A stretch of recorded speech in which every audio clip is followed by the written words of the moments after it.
Hello കൂട്ടുകാരെ, ഇന്നത്തെ പ്രൊമോയിൽ നമുക്ക് കാണാൻ കഴിയുന്ന അങ്ങനെ നമ്മൾ നിധി സുഭാഷ് ഏട്ടനോട് പോയി പറയുന്നുണ്ട്. സുഭാഷ് ഏട്ടൻ ഞാൻ കാരണമാണ് അവർ മൂന്നാളും കൂടി എൻ്റെ ഒപ്പം വന്നത്. സുഭാഷ് ഏട്ടന് വേണ്ടി കല്യാണം ആലോചിക്കാൻ അവരുടെ മേൽ ഒരു തെറ്റുമില്ല. ഞാൻ പറഞ്ഞതുകൊണ്ട് മാത്രമാണ്, ഞാൻ പറഞ്ഞപ്പോൾ അവർക്ക് നോ പറയാൻ വയ്യ, അതുകൊണ്ട് പോകുന്നതാണ്, എന്നോട് ക്ഷമിക്കൂ സുഭാഷ് ഏട്ടാ എന്ന് പറയുന്നുണ്ട്. ആ സമയത്ത് നമ്മുടെ സുഭാഷ് ഏട്ടൻ പറയുന്നത്, മോളെ നീ അങ്ങനെ പറയണ്ട, നീ നീ ഞങ്ങളൊപ്പം കൂടെ കഴിയണം തന്നെ ഞങ്ങൾക്ക് വലിയൊരു ഭാഗ്യം, ഞങ്ങൾക്കൊരു വലിയ പുണ്യമാണ്. അങ്ങനെയുള്ളപ്പോൾ നീ ആരുടെ മുന്നിലും പോയി നാണം കെടുന്നത് ഞങ്ങൾക്ക് ഇഷ്ടമില്ല, എനിക്ക് ഒട്ടും അത് സഹിക്കില്ല മോളെ എന്നൊക്കെ പറയുന്നുണ്ട്. അതൊക്കെ കേൾക്കുമ്പോൾ നമ്മുടെ നിധി വിചാരിക്കുന്നുണ്ട് ഇങ്ങനെ ഒരു ഏട്ടനെ കിട്ടാൻ മഹാഭാഗ്യമാണെന്നൊക്കെ വിചാരിച്ചിട്ട് ഇങ്ങനെ നിൽക്കുന്നുണ്ട്. പിന്നെ കാണിക്കാൻ നമ്മുടെ നിധി സുധീഷിനോട് പോയി പറയുന്നുണ്ട്, എന്തായാലും സുനന്ദര കല്യാണത്തിന് മുന്നേ നമുക്ക് സുഭാഷ് ഏട്ടനെ കൊണ്ട് കെട്ടിപ്പിക്കണം, ഞാൻ വേഗം മാട്രിമോണിയിൽ ഒന്നും കൂടി കൊടുക്കാൻ റിക്വസ്റ്റ് അയക്കാം, എന്നിട്ട് വേഗം നമുക്കൊരു പെൺകുട്ടീനെ കണ്ടെത്തിയിട്ട് നമുക്ക് സുഭാഷ് ഏട്ടനെ കൊണ്ട് കല്യാണം കഴിപ്പിക്കണം എന്നൊക്കെ പറയുന്നുണ്ട്. ആ സമയത്ത് നമ്മുടെ സുധീഷ് പറയുന്നുണ്ട്, നിധി ഇങ്ങോട്ട് വന്നത് സുഭാഷ് ഏട്ടനെ പെണ്ണ് നോക്കാനും കല്യാണം കഴിപ്പിക്കാനാണോ?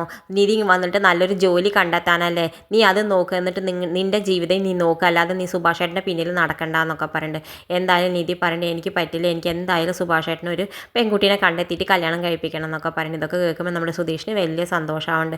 എന്തായാലും മാട്രിമോണിയൽ റിക്വസ്റ്റ് അയച്ചിട്ട് ഒരു പെൺകുട്ടീനെ വരാൻ പറയുന്നുണ്ട്. ആ പെൺകുട്ടിയാണെന്ന് വെച്ചാൽ പറയുന്നത് കോഫി ഹൗസിലേക്ക് വരാമെന്നൊക്കെ പറയുന്നുണ്ട്. ഇതൊക്കെ കേൾക്കുന്ന സമയത്ത് നമ്മുടെ സുഭാഷ് ഏട്ടന് ഞാൻ ദേഷ്യം വരുന്നുണ്ട്, ഇനിയൊരു പെൺകുട്ടിയോ മോളെ, ആ മറ്റേ കുട്ടി തന്നെ പോരെ എന്നൊക്കെ ചോദിക്കുന്നുണ്ട്. എന്തായാലും ആ കുട്ടി ഇനി വേണ്ട സുഭാഷ് ഏട്ടാ, നമുക്കിനി ഈ കുട്ടീനെ നോക്കാമെന്നൊക്കെ പറഞ്ഞിട്ട് അവരെല്ലാവരും കൂടി ആ പെൺകുട്ടിയെ നോക്കാൻ പോകുന്നുണ്ട്. പക്ഷേ ആ പെൺകുട്ടിയാണെങ്കിൽ അവളുടെ ബോയ് ഫ്രണ്ടിൻ്റെ ഒപ്പമൊക്കെ വന്നിട്ട് സുഭാഷ് ഏട്ടനെ ഒരുപാട് അപമാനിക്കലുണ്ട്. ഇത് കാണിച്ചുകൊണ്ടാണ് ഇന്നത്തെ പ്രൊമോ അവസാനിക്കുന്നത്. ഇതുപോലെ പ്രൊമോ വിശേഷങ്ങൾ നിങ്ങളുടെ മുന്നിൽ എളുപ്പത്തിൽ എത്താൻ ഈ ചാനലൊന്ന് സബ്സ്ക്രൈബ് ചെയ്യാൻ മറക്കരുതേ.